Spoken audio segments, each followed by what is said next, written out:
Bapa, Putra, dan Roh Kudus. Amin. Allah Bapa di surga, kami mengucap syukur bahwa kami telah Kau ampuni. Begitu banyak dosa-dosa kami. Begitu banyak kesalahan kami, tapi Engkau terus tetap mengampuni kami. Terima kasih Tuhan. Bantu kami juga untuk mengampuni orang lain. Kesalahan apapun. Supaya kami dibebaskan dari segala belenggu, kebencian, dendam dalam hati kami. Terpujilah namamu kini dan sepanjang segala masa. Amin. Para saudaraku terkasih dalam Kristus, hari ini Yesus mengajak kita untuk menyadari ketiga hal ini. Pertama, pasti ada penyesatan.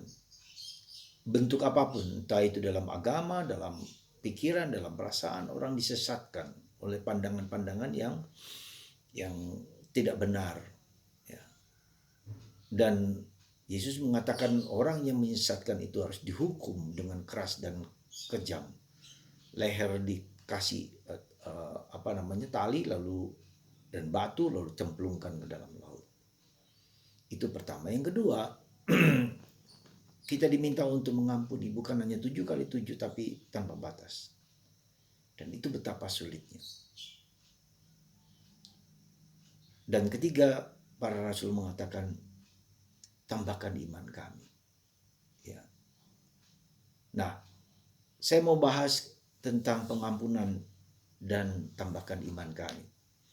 Pertama, saudaraku terkasih, pengampunan itu menjadi sulit.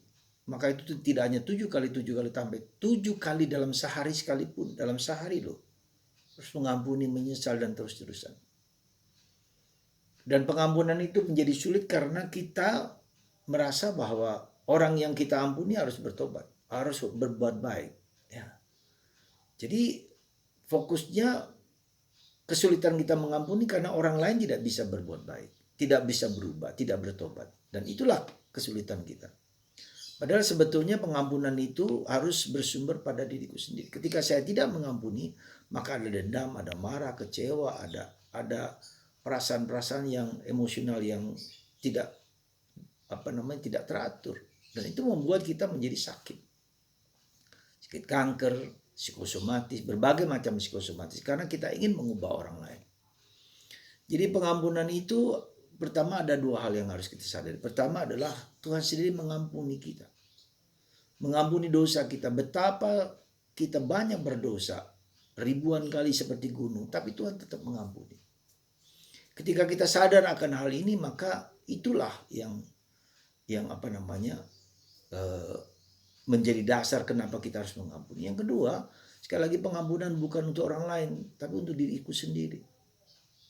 Untuk diriku sendiri, aku dibebaskan dari belenggu kemarahan, kecewaan, kesakitan dan seterusnya. Dibebaskan dari itu semua itu. Jadi mari saudara kita belajar dan mohon rahmat. Karena itulah kita butuh Tuhan tambahkan imanku. Supaya keberanian kita mengampuni itu berasal dari Tuhan. Bukan kita mohon rahmat, kita mohon Roh Kudus supaya berani mengampuni, memaafkan. Dan lebih daripada itu bukan hanya sekedar mengampuni, tapi lebih dalam konteks yang lebih luas, puritas cordis, kemurnian hati.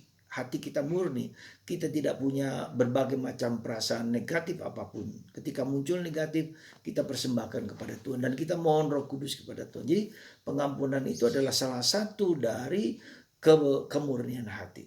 Ya. Jadi lihatlah konteks itu. Maka kita harus belajar melepaskan ya akar-akar dosa, ya, kerak-kerak dosa itu sehingga bersih murni, putih seperti hati Bunda Maria dan hati Yesus. Jadi seperti itu. Jadi mencintai lalu mengampuni, memang meskipun mengampuni itu merupakan salah satu core ya, salah satu rahmat, salah satu inti dari kemurnian hati. Tapi semua konteksnya adalah apapun pikiran kita, apapun yang tidak baik dalam diri kita, kita berusaha untuk melepaskan, untuk rela lepas, untuk rela mengampuni, untuk rela mencintai, untuk rela tidak ada dalam pikiran kita kebencian, kemarahan, kekecewaan dan seterusnya. Nah, yang ketiga adalah tambahkan iman kami.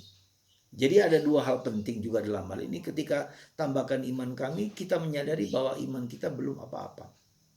Ya, iman kita belum apa-apa, iman kita masih kecil, iman kita masih dangkal atau apalah. bahwa kita sadar bahwa kita nggak punya kemampuan besar untuk bisa mengampuni sekalipun, untuk mencintai sekalipun. Maka kita mohon Roh Kudus, tambahkan imanku. Dan itu butuh suatu proses yang panjang untuk jatuh dan bangun. Seperti halnya kita lihat dalam diri Ayub, ya, untuk bisa menerima situasi seperti itu menjadi sesuatu yang rahmat, pekerjaan Tuhan. Jadi iman, harapan, dan kasih kita sebut dengan keutamaan teologal, artinya keutamaan yang berasal dari Tuhan, bukan dari kita. Ya.